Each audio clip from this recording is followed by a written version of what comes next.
கர்த்தராகிய இயேசு கிறிஸ்து நாமத்திலே உங்கள் அனைவருக்கும் வாழ்த்துக்கள். இந்த நாளுக்கு உண்டான ஒரு அற்புதமான ஒரு வார்த்தை எபிரெயர் 12:1. மேகமோன்ற திரளான சாட்சி நம்ம கண்ணு முன்னால் இருக்கிறதுனால நமக்கு நியமித்திருக்கிற ஓட்டத்திலே பொறுமையோடு ஓடக்கணும். அன்பார்ந்தவர்களே, உங்கள் வாழ்க்கை ஓட்டத்தில் ஓடிக்கொண்டு இருக்கீங்களா? அந்த ஓட்டத்தில் வெற்றி இல்லையா? அந்த ஓட்டத்தில் நீங்கள் தோல்வியை பார்த்து கொண்டு இருக்கீங்களா? ஆனால் கர்த்தர் நமக்குன்னு ஒரு முடிவு வச்சிருக்கிறார். எப்படி ஓட வேண்டும்? அதாவது என்ன சொல்கிறேன்னா, இயேசுவை நோக்கி நமக்கு நியமித்திருக்கிற ஓட்டத்தில் பொறுமையோடு ஓடணும். எப்படி ஓடணுமா? இயேசுவை நோக்கி நமக்கு நியமித்திருக்கிற ஓட்டம். நம்மளுக்கு முடிவு எங்கெங்க? பரலோகம் தான். நம்ம எல்லாம் பாவத்தை செத்துக்கு நீதி பிழைச்சிருக்கிறவங்க. எப்படி ஓட வேண்டும் என்று கேட்டால், மேகமோன்ற திரளான சாட்சி நம்ம கண்ணு முன்னால் இருக்கிறது. மேகமோன்ற திரளான சாட்சி கண்ணு முன்னால் இருக்கிறது. அதை பார்த்துக்கிட்டே நீங்கள் ஓடுங்க. உங்கள் வாழ்க்கை தோல்வி கிடையாது. உங்களுக்கு ஒரு ஜீவ கிரீடத்தை கர்த்தர் கொடுக்க போகிறார். அதாவது மேகமோன்ற திரளான சாட்சி உங்கள் கண்ணு முன்னால் இருக்குது. உங்களுக்கு நியமித்திருக்கிற ஓட்டத்தில் பொறுமையோடு ஓடிக்கிட்டு இருக்கு. இந்த உலகத்தில் வருகிற பாவங்கள், உலகத்தில் வருகிற கஷ்டங்கள், உலகத்தில் வருகிற பிரச்சனைகள் எல்லாம் தூக்கி உதறி தள்ளி விட்டுட்டு அதை தூக்கி எறிஞ்சிருங்க. உங்களுக்கு நியமித்திருக்கிற ஓட்டத்தில் ஓடுங்க. மேகமோன்ற திரளான சாட்சி நம்ம கண்ணு முன்னால் இருக்குது. செங்கடலை பிளந்தது ஒரு சாட்சி, அதை பார்த்துட்டு ஓடுங்க. கசப்பான தண்ணீரை மதுரமான தண்ணியை பார்த்து மாற்றிருக்கிறாரு, அதை பார்த்துட்டு ஓடுங்க. தேவதூதர்கள் சாப்பிடுகிற மன்னாவை வரவழைச்சிருக்கிறாரு, அது ஒரு சாட்சி, அதை பார்த்துட்டு ஓடுங்க. பச்சை தண்ணியை ரசமாக மாற்றிருக்கிறாரு, அது ஒரு சாட்சி, அதை பார்த்துட்டு ஓடுங்க. 5 மணி பெருகு பண்ணியிருக்கிறாரு, அது ஒரு சாட்சி, அதை பார்த்துக்கிட்டே ஓடுங்க. மீன் வாயில் பணத்தை வர வச்சிருக்கிறாரு, அதை பார்த்துக்கிட்டே ஓடுங்க.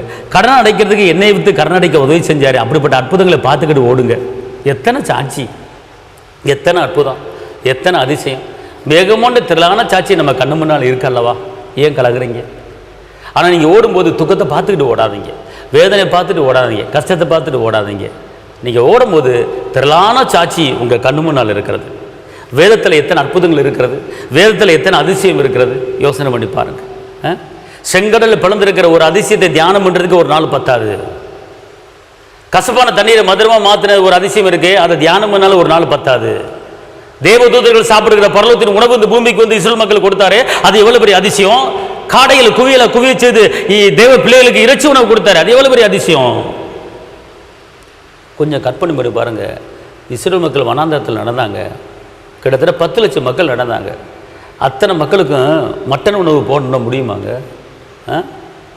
10 லட்சம் மக்களுக்கு மட்டன் சாப்பாடு போடணுமா? முடியுமா? 10 லாரி மட்டன் வேணும், அல்லது 100 லாரி மட்டன் வேணும். அத்தனை லாரி மட்டனுக்கு எங்கே போகிறது? எங்கே தேடி போகிறது? வனாந்தரத்தில்.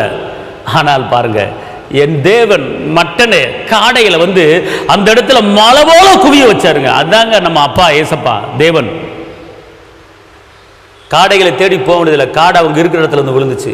காடன் எப்படி நொந்து போன வெந்து போன ஒல்லியா சப்ப அப்படிலாம் கிடையாது. நல்லா கொலு கொலு கொலு கொலு துமுக்குன்னு நல்ல இவ்வளோ சதை, நல்ல காலில் பார்த்தா இவ்வளோ சதை, கழுத்தில் இவ்வளோ சதை, அப்படி துமுக்குன்னு வந்து அப்படி விழுகுது பார்த்துங்க. அதை எடுத்து ரெக்கையை பிச்சுட்டு பிச்சா சரி, அப்படி ஒரு சப்பை இவ்வளோ பெரிய சப்பை, அவ்வளோ பெரிய மொக்க காடை. நல்லா அப்படியே என்ன பண்ணாங்க, அந்த காடையை பிடிச்சி ரெக்கையில் எடுத்துட்டு அப்படியே ஸ்ப்ரே பண்ணி அப்படியே வாட்டி அப்படியே வதக்கி அப்படியே போன்லெஸ் மாதிரி அப்படியே இப்படியே வச்சு சாப்பிட்றாங்க. மூக்கு பிடிக்க சாப்பிட்றாங்க, திணற சாப்பிட்றாங்க. நம்ம அப்பா திணற வச்சு சாப்பிட வைக்கிறவருங்க.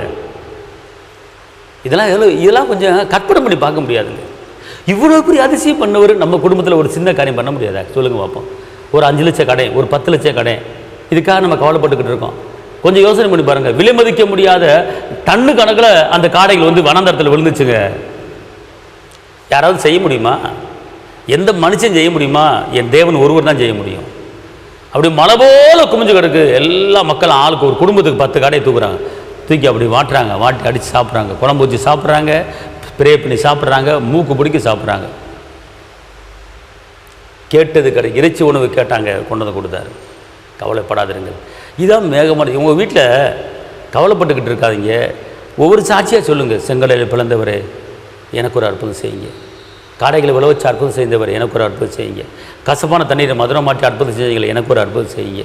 பச்சை தண்ணீரை ரசமாக மாற்றி அற்புதம் செய்யுங்க. இப்படி கேளுங்க. நீங்கள் ஏசப்பட்ட இதான் மேகமோன்ற திரளான சாட்சி. இதை கண்ணு முன்னே கொண்டு வந்து கேளுங்களேன், கண்டிப்பாக உங்கள் பிரச்சனை மாறும். அல்லேலூயா.